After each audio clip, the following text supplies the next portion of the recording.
缅甸北部地区，简称缅北，是一个多民族、多宗教、多武装的复杂地带。这里的局势一直动荡不安，毒品、暴力、犯罪层出不穷。这个历史上名不见经传的小地方，为什么会有如此之乱象呢？缅北的各种武装冲突，很多人看的是稀里糊涂的。这些人到底是谁打谁呢？而且他们为什么打呢？今天我们就详细的聊聊这个诡异之地——缅北。分析缅北乱局的根源，还得要从缅甸复杂的国情说起。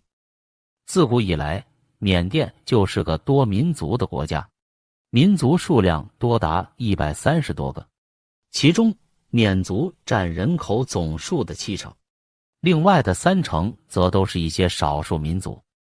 不过在缅北，人口众多的缅族却反倒成了少数群体。在缅北的少数民族主要有善族、克钦、佤族、德昂和果敢族。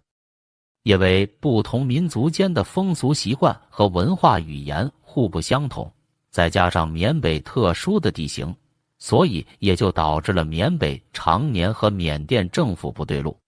再加上和中国接壤，缅北历史上反而在很多时候是隶属于中国的云南三司管理。然而鸦片战争后，英国人打进来了，此时的缅甸成为了英国的殖民地。但由于缅北地处内陆，再加上多民族的聚居和诸多地方势力的盘根错节，所以对于熟悉海洋贸易的英国人看来，实质控制缅北完全是得不偿失。因此，为了制衡缅族，英国采取了分而治之的策略，他们保留了缅北高度的自治权，所以缅北近代很长时间都拥有着自己的地方土司政府和不同于缅甸其他地区的文化与经济制度。因此，这也进一步加大了缅北和其他地区的隔阂。随着日不落帝国的逐渐衰微，在1948年，缅甸人终于摆脱了英国人的统治，成立了缅甸联邦。缅甸虽然成立了，但因为大缅甸主义的盛行，缅甸国内在很长时间以来对于少数民族一直抱有偏见。缅甸政府不但在国民身份上搞出了369等，甚至对一些少数民族还直接剥夺了他们的公民资格。不久之后，这种理念上的偏见被付诸行动。此时，以缅族为主的缅甸中央加紧了对各个民族的控制。1960年，军事强人奈温成功夺取政权，建立了军事独裁。他否决了少数民族的自决权，开始了大缅甸主义的同化政策。此时，善邦各个少数民族土司纷纷揭竿而起，这些人组建了民族地方武装，开始反抗缅甸军政府的统治。在缅共的撮合下，少数民族的地方武装联合起来，成立了缅共缅北革命根据地。于是，他们的力量得到了整合与加强，缅北上下一片红红火火。然而，在80年代的中后期，世界格局发生了改变。那时，东欧剧变，苏联面临解体，共产主义运动也进入了最低潮。没有了共产主义援助的缅共，内部的人心开始涣散，从高层到基层，人人都在寻找将来的出路。此时，目睹了缅共逐渐式微的缅甸军政府抓住时机，在内部策反了东北军区司令彭家声。1989年，彭家声在果敢发动了兵变，他宣布脱离缅甸共产党，成立缅甸民族民主同盟党和果敢同盟军。彭家声的改旗易帜犹如打开了潘多拉魔盒。随后，缅共树倒猢狲散，其下属的3大军区也开始纷纷兵变。815军区的副司令林明显兵变后成立了山东同盟军。中部军区副司令鲍有祥兵变后成立了佤邦联合军。101军区司令丁英兵变后成立了克钦新民主军。再加上彭家声的果敢同盟军，缅共时期的4大军区开始演变成了4支民族地方武装。虽然说缅甸军政府想要瓦解缅共统治的目的已经达到，但如果想完全的统治缅北，并非那么简单。兵变后的4家并不想投靠缅甸军政府，而是各自打起了自家的算盘。在这之后，4家便联合起来，开始和缅甸军政府讨价还价。经过重重交涉，原来的4大军区改编成了4大特区。原来的东北军区改编为善邦第1特区，彭家声担任主席，又称果敢王。原来的101军区改编成了克钦邦第1特区，丁英担任主席，又称板牙王。原来的中部军区改编为善邦第2特区，鲍有祥担任主席，又称佤邦王。原来的815军区改编成善邦第4特区，林明贤担任主席，又称勐拉王。4个特区拥有高度的自治权，也就是说，除非缅甸遭到侵略时，特区的军队才肯接受中央政府的调动。而在平时，4家军队可以完全不受缅甸政府的管理。说白了，这4大特区就是国中之国。正式当选善邦第1特区主席之后，彭家声迎来了他人生中最辉煌的时刻。缅甸政府将他树立为典型，他成为了缅甸民族和解的英雄。然而，山峰往往紧连着山谷。从彭家声1989年第1次上任到他2022年去世，中间3起3落。果敢所在的金三角地区曾一度是世界上最主要的毒品产地。它和阿富汗、伊朗、巴基斯坦边境的金新月地区，以及哥伦比亚、委内瑞拉交接的银三角地区，并称为世界3大毒品源。由金三角地区生产和过境的海洛因一度占到了世界毒品总量的2/3。在特区成立之前，彭家声在果敢实行着以军护毒、以毒养军的策略，这也就导致了当地的鸦片产业空前繁荣。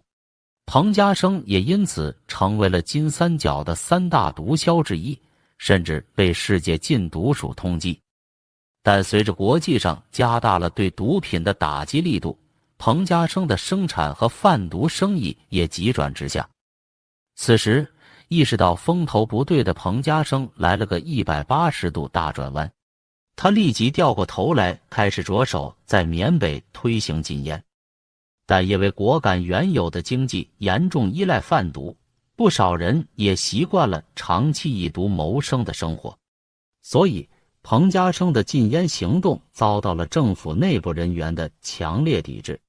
叫得最凶的当属掌握果敢兵权的大毒枭杨茂良。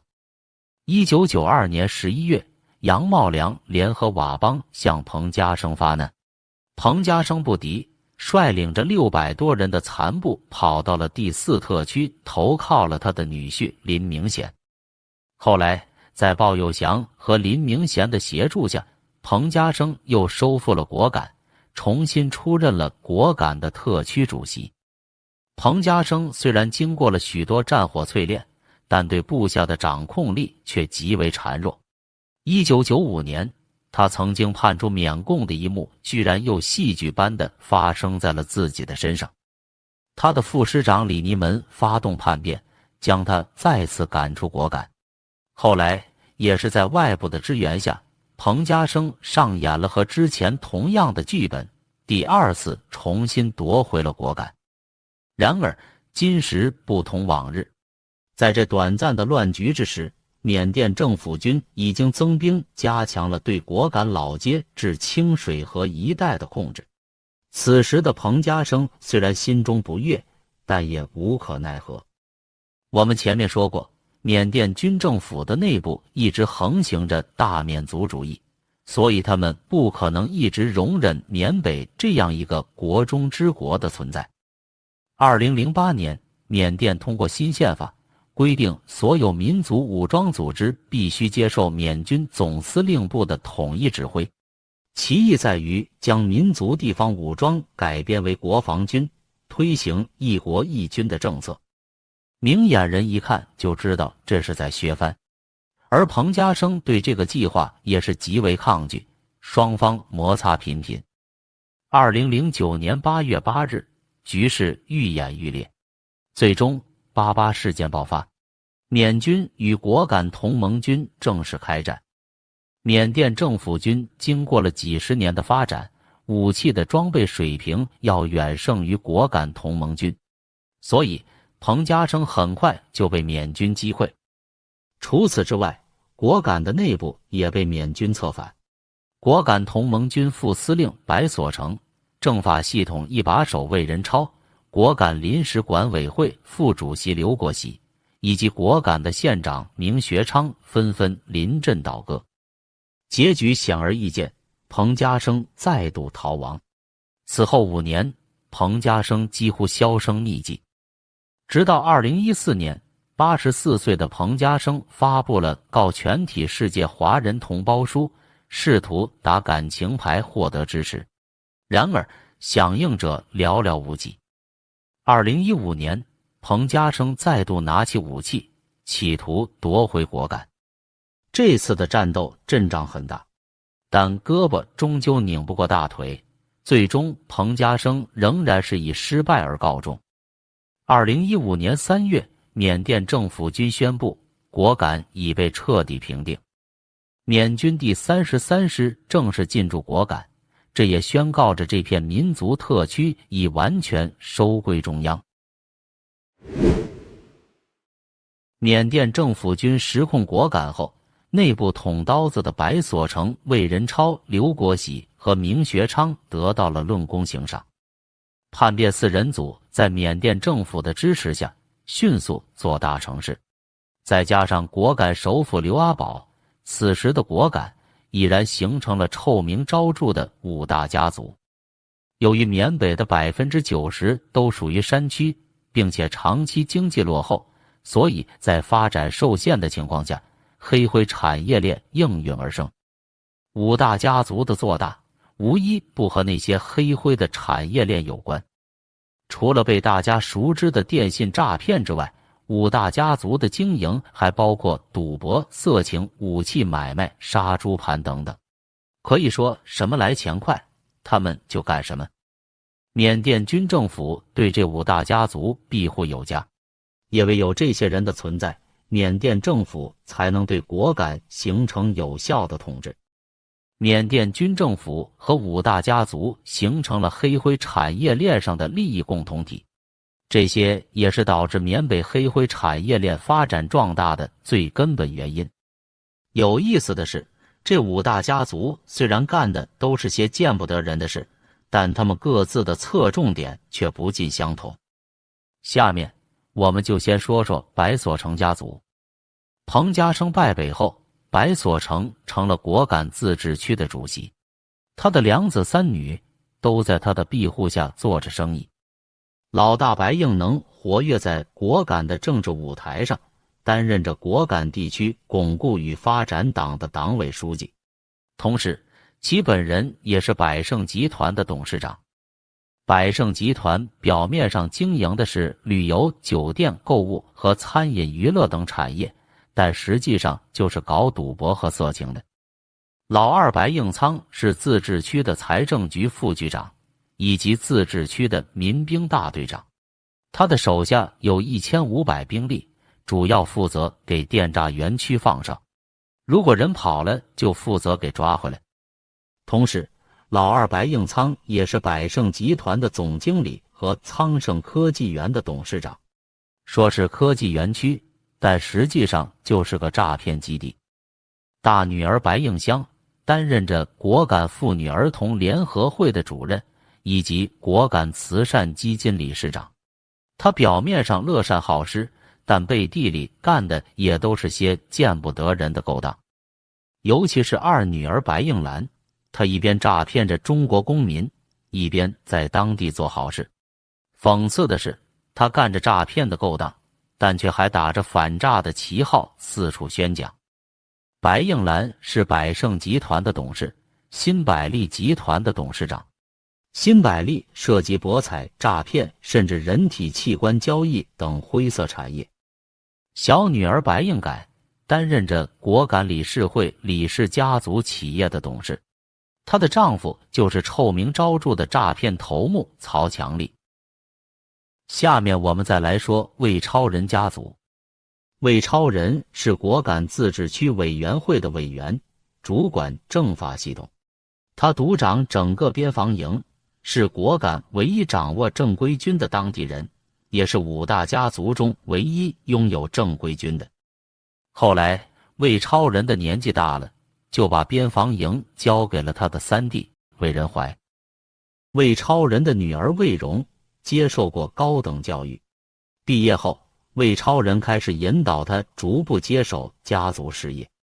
尽管在公众的眼中，魏荣经常参加慈善活动，但他却也是那家声名狼藉的亨利集团的董事长。亨利集团名义上是一家规模宏大的公司，但实际上他真正的业务却是赌场与电诈。凭借他三叔魏仁怀的兵权，魏荣在果敢地区变成了一条真正的地头蛇。值得一提的是，受过高等教育的魏荣很善于宣传和包装自己。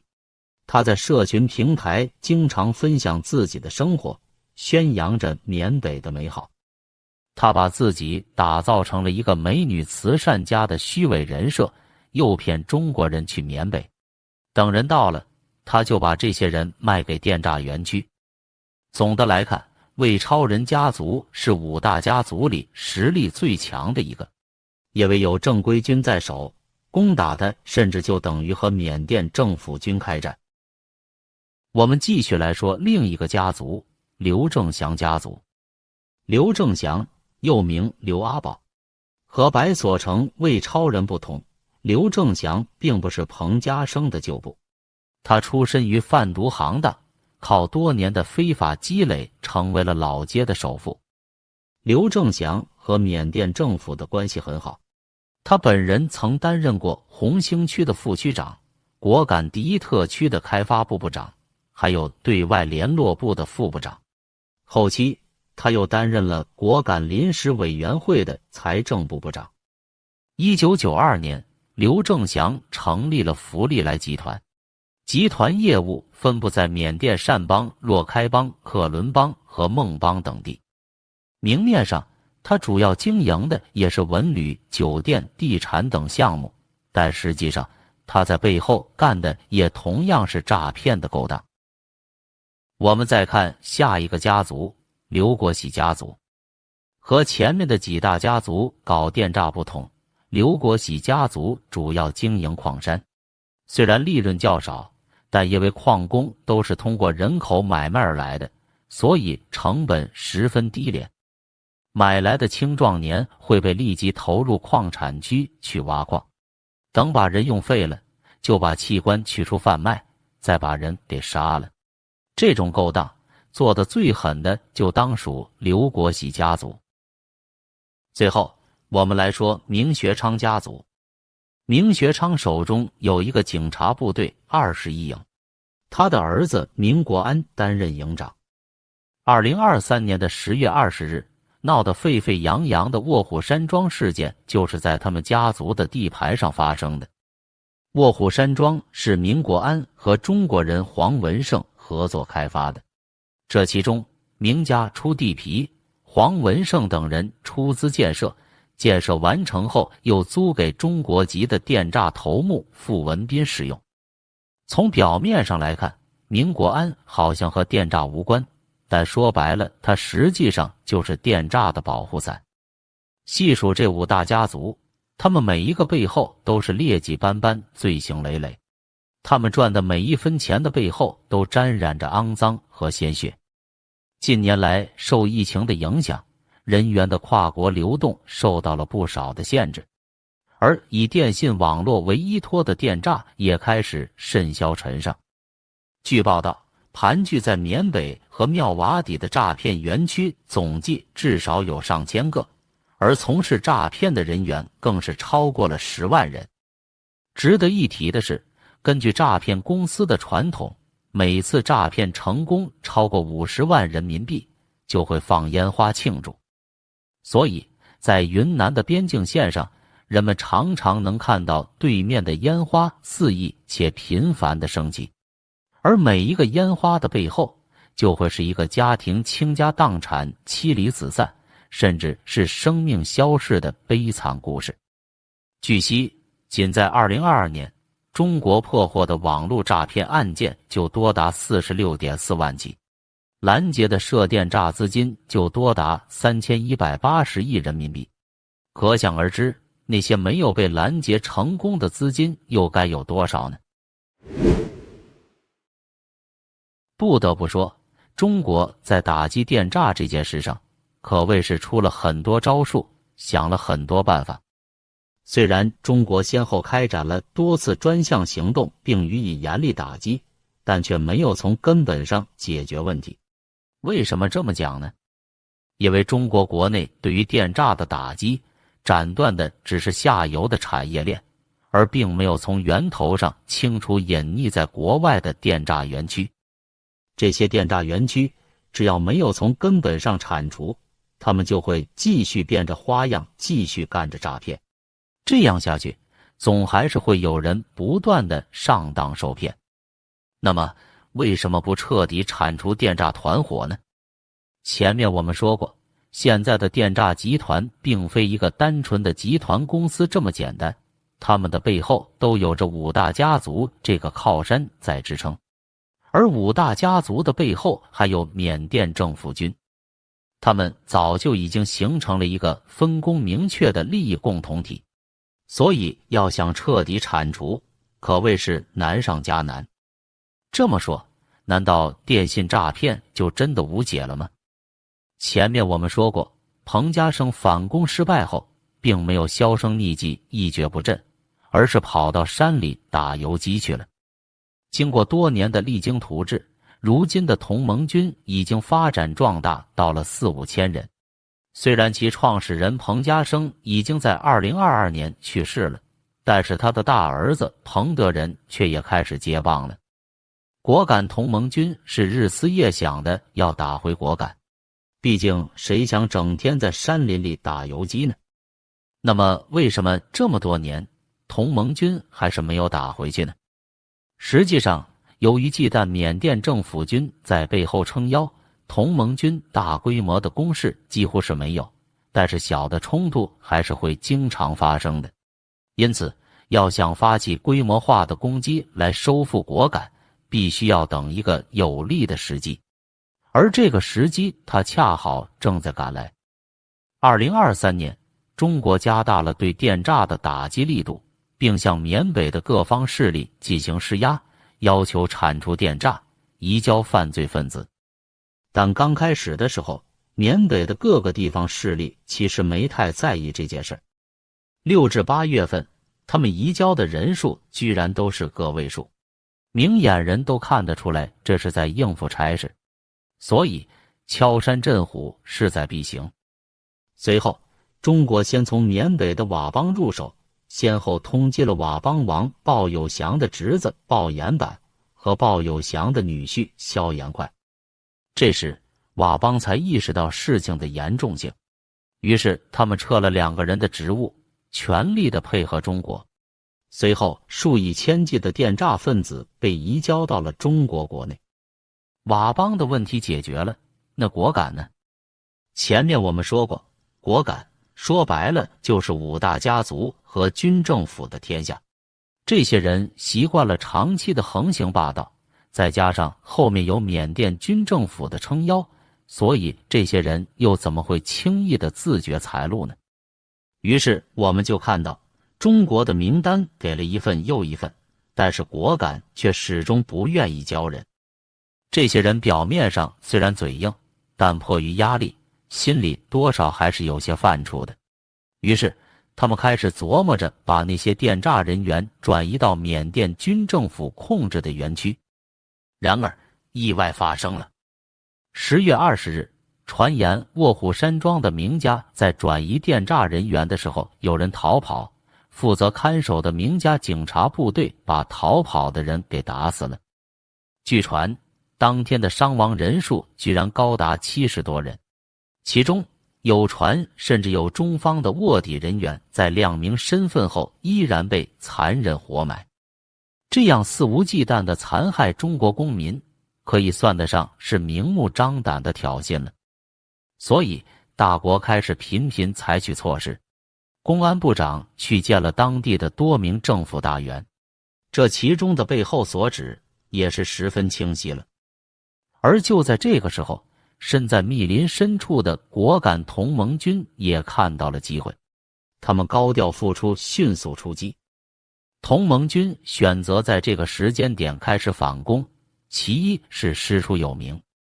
我们都知道，古时候打仗都讲究由头，说白了就是找一个理由提振士气，凝聚内部合力，赢得外部支持。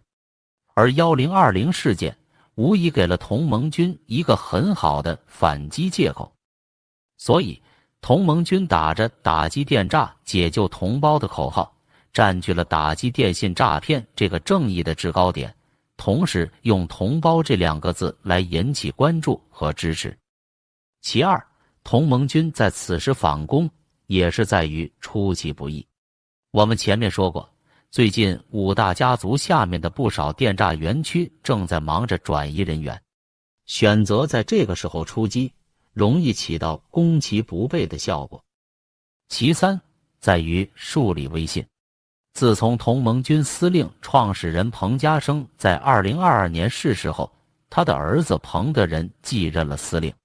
这个时候的彭德仁也迫切地需要一场战役来证明自己的能力和树立威信。第四，这也是形势所迫。随着缅甸军政府多年来对果敢地区的实际控制，同盟军对果敢的影响力正在逐步减弱。尤其是年轻人离开故土打游击，终究不是长久之计。没有稳固的根据地，队伍很难发展壮大。最后一点，这也是同盟军纳的投名状。同盟军既需要大国的道义支持，也需要物资装备等援助，以清剿电诈的名义来帮助北方邻居做他想做而不能做的事，说不定可以得到邻居的支持和帮助。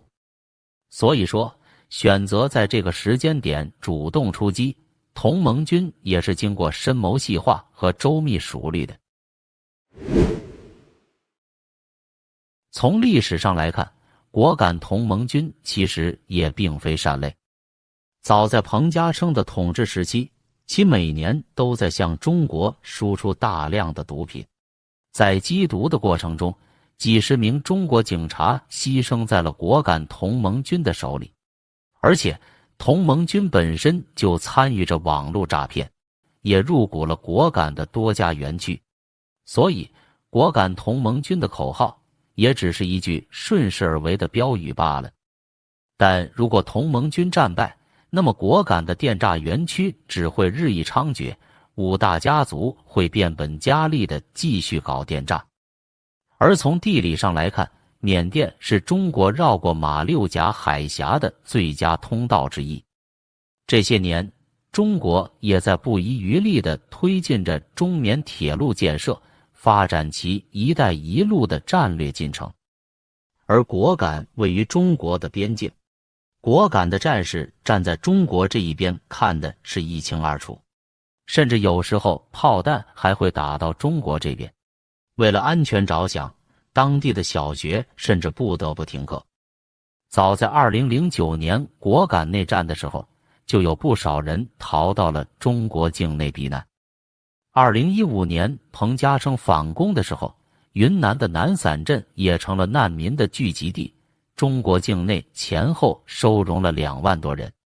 但是突然涌入的大量外来人口，无疑会影响中国边境地区的稳定与安全，而且还可能会带来传染病、非法劳工等一系列问题。从兵力上来看，同盟军和五大家族能动用的兵力差不多都在5000人左右，再加上五大家族的背后有缅甸军政府的支持，同盟军实际上还是处于弱势地位。